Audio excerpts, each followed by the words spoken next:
आम आदमी पार्टीचे राष्ट्रीय अध्यक्ष अरविंद केजरीवाल यांना सर्वोच्च न्यायालयाने जामीन मंजूर केल्याने जळगाव जिल्हा समन्वयक अॅडव्होकेट राहुल जाधव यांनी पत्रकार परिषद घेऊन न्यायव्यवस्थेचे आभार मानले।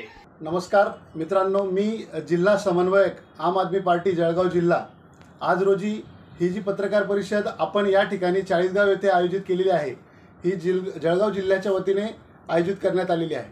मित्रांनो, पत्रकार परिषद घेण्यामागचा खरा उद्देश आहे की आम्ही खऱ्या अर्थानं भारतीय संविधानाचा आणि सर्वोच्च न्यायालयाचा मनपूर्वक आभार व्यक्त करतो की अनेक अडचणी येऊन सुद्धा 41 दिवसात जो PMLA कायदा आहे, या कायद्याअंतर्गत अनेक दिग्गजांना तुरुंगात टाकण्यात आलं, खोट्या केसेस करण्यात आल्या आणि लोकशाही धोक्यात आणण्यात आली।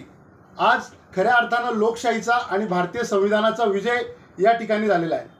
सर्वोच्च न्यायालयाने माननीय अरविंद केजरीवाल साहेब यांना जो अंतरिम जामीन दिला, हा जामीन खऱ्या अर्थानं लोकशाही जिवंत करण्यासाठी अतिशय महत्त्वाचा असा जामीन होता। एका मोठ्या राज्याच्या मुख्यमंत्र्याला एका कायद्याच्या बळग्यामध्ये खोट्या पद्धतीने फसवून तुरुंगात टाकण्यात आलं आणि कायद्याच्या जाचकाठींचा गैरवापर या ठिकाणी करण्यात आला।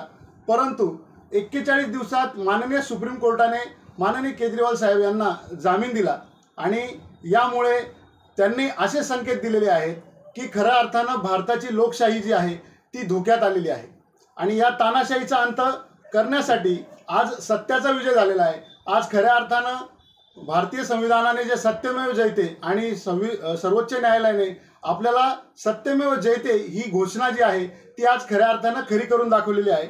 आज आपण जर बघितलं तर हा जो विजय आहे, हा विजय म्हणजे इंडिया आघाडीचा विजय होणार आहे आणि हुकुमशाहीचा पराभव या ठिकाणी होणार आहे। तानाशाही आणू इच्छिणाऱ्यांना हा एक फार मोठी चपराक आहे की माननीय केजरीवाल साहेब यांचा जामीन या ठिकाणी मंजूर झालेला आहे। मी सर्व आम आदमी पार्टीच्या वतीने संपूर्ण भारतातील आम आदमी पार्टीच्या सर्व कार्यकर्त्यांचे मनापासून अभिनंदन करतो आणि आपले देखील आभार मानतो। भूमिका आहे ही स्पष्ट आहे की जी तानाशाही आहे, तानाशाही कुठेतरी संपवायची आहे। हा जो जामीन सुप्रीम कोर्टाने दिलेला आहे तर हा परमनंट होईल अशी आम्हाला अपेक्षा आहे आणि अशी आमची आशा आहे। सर्वोच्च न्यायालय हे न्याय करेल या आशेवर आमचा पुढचा निर्णय अवलंबून राहणार आहे। आज जर आपण बघितलं तर महाराष्ट्रापासून दिल्लीपर्यंत अनेक असे दिग्गज राजकारणी आहेत की ज्यांच्या विरुद्ध भ्रष्टाचाराचे आरोप झाले, परंतु कोणालाही तुरुंगात टाकण्यात आलेलं नाही। आपण महाराष्ट्रात जर बघितलं तर महाराष्ट्रामध्ये असे अनेक लोक आहेत की ज्यांना भ्रष्टाचाराच्या आरोपाखाली मोठ्याने डंका पेटवण्यात आला, परंतु कोणालाही जेलमध्ये टाकण्यात आलेलं नाही। परंतु तुम्ही बघितलं तर फक्त केजरीवाल साहेब असतील यांना तुरुंगात टाकण्यात आलं। याच्या मागे कोण आहे हे तमाम जनतेला माहिती आहे आणि ईडी कोणाचं काम करते हे देखील पूर्ण भारतभर बघतोय की ज्यांनी विशिष्ट अशा पक्षाला किंवा सत्ताधारी पक्षाला जर सपोर्ट केला तर त्यांना सोडलं जातं, मंत्रिपद दिलं जातं, परंतु ज्यांनी त्यांना सपोर्ट केला नाही त्यांना तुरुंगात टाकलं जातं। त्यामुळे हे क्लिअर कट आहे की त्याच्या मागे कोण आहे म्हणून।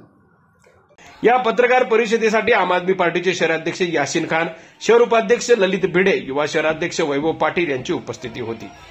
जनजागर मराठीसाठी सुनील पाटील, चाळीसगाव तालुका प्रतिनिधी।